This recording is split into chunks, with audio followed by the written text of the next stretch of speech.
Good morning, everybody. Becky here at Aunt Beck's Creations, and I thought I would show how I make quick chipped beef on toast. All I'm going to show you is how to do the chipped beef gravy type part of this. Basically, everybody knows how to make toast, right? So I'm not going to show you that. I'm just going to show how I put together chipped beef on toast gravy. And what I'm going to use is this Land of Frost deli sliced. You can also use the Carl Buddig, and you can get beef, you can use the ham, you can use the corned beef, but it's just the little thin pieces of lunch meat. That's what I'm going to use. So the first thing I do is I just cut this whole package up.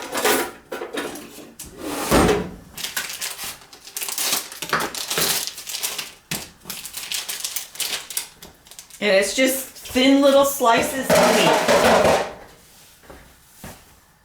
And I just cut it in squares. Cut one way. And turn it into chips. Little chips.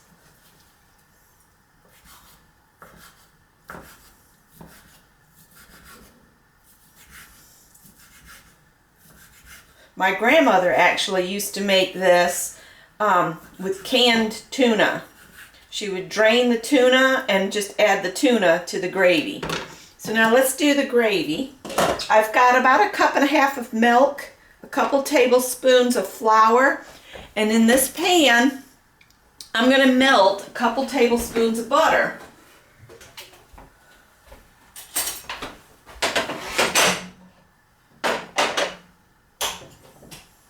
So that's a couple tablespoons of butter. And to help it melt faster, I just do a little chopping up. You want the butter to melt, but not brown. You're making a basic white sauce. So we just want this to melt. Shouldn't take too long.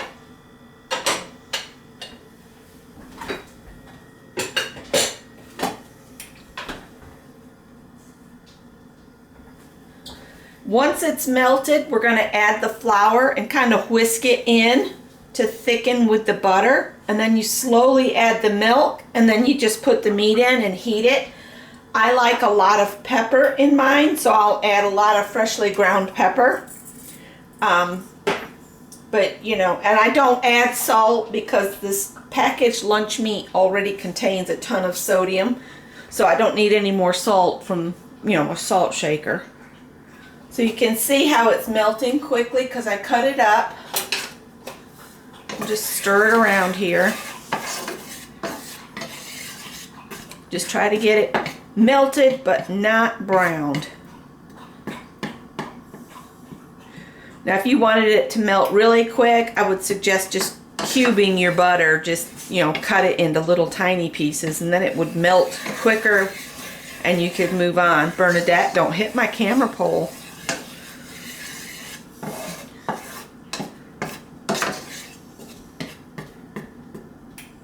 I'm getting this started a little early so that I can do the video without Scott making noise.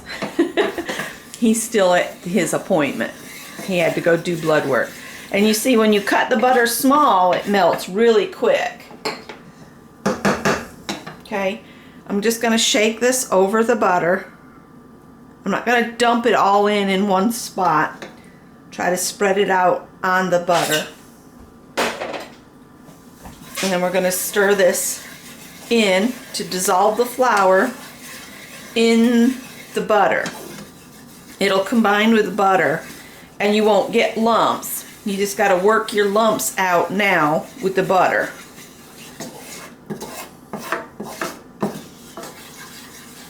Now I might not need all of that milk. I just have it on hand.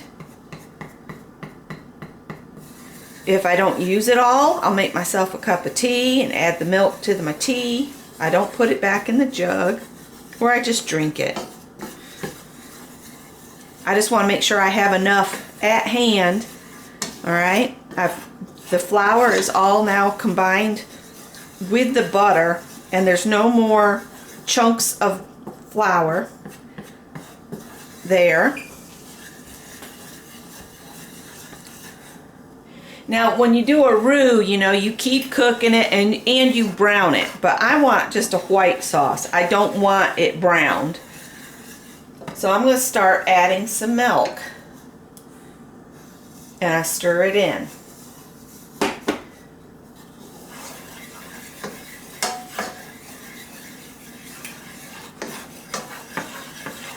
Janice said I cheat because I use the lunch meat and I make a white sauce.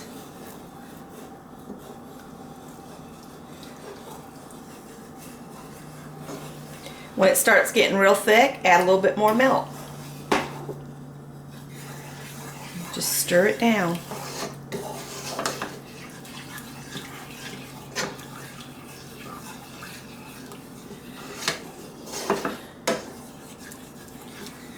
I really would prefer to do this with a wire whisk, but I don't have the right kind here at the cottage, so I'm just going to use this spoon. And see, it's starting to get real thick again because the flour's doing its thing, so I'll add a little bit more milk. I don't put all the milk in all at once. I put a little bit at a time, work it in until the white sauce starts to thicken again.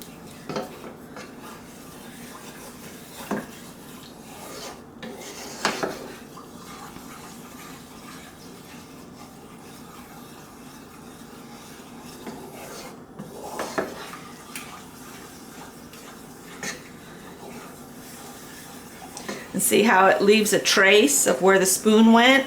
It's just about time for some more milk. Just add a little bit more. Stir it in. This really doesn't take any time at all. I thought about making biscuits too, but I've got some bread that needs to be used up. That's why I'm making this morning. Actually, it's 10:30. I guess it's still morning. But with Scott being on second shift, our mornings look different than a lot of people. Alright, see, it's starting to thicken and leave a trace again. You don't want it really runny when you put it over your toast, but you also don't want it really, really thick. So you've got to find a consistency that you personally like. I like mine to still be more gravy-like than real thick and chunky. Add a little bit more milk. Like I said, I got a total of about 1.5 cups of milk here. And I just work it in a little at a time.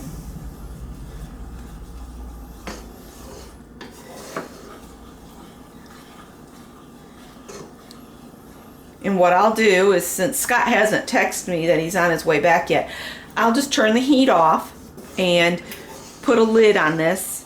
And then when he is here, I'll just turn this on and heat it up. Now it might need a little bit more milk added after it has sat a while.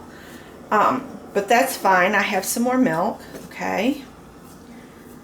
Because it does kind of thicken when it sits. Alright, I'm going to add just a little bit more milk.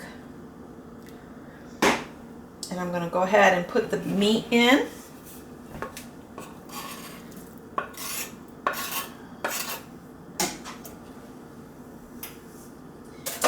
This is one of those things from childhood that I like to make about once a month. Okay, and we'll stir this in. And this is the chipped beef to go over toast. And as it cooks, it'll get thicker again. I do want to go ahead and add freshly ground pepper. And like I said, I like a lot. You have to do that to taste. Do not add salt because that lunch meat is really salty. Just a gentle reminder.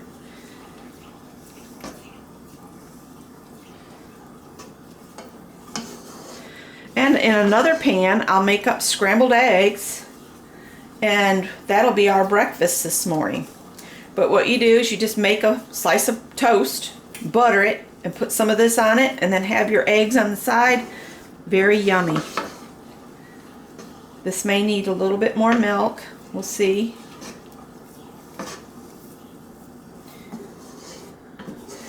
Just like to cook it and get that meat nice and warm through because it's been in the refrigerator.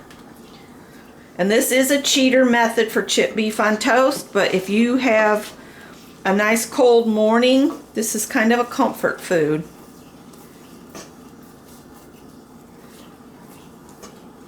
I'm going to go ahead and add the rest of this milk.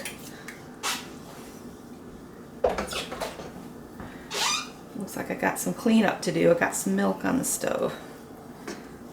You can also put this over biscuits, any kind of bread, you know, not a sweet bread, just a bread, like a loaf sandwich bread or biscuits, American biscuits, not cookies. And I'm just gonna turn the heat off and put this lid on it. And we'll wait for Scott to call, and then I will complete breakfast. I hope you all have a good morning. Thanks for being in the tiny kitchen with me, and you all have a good day.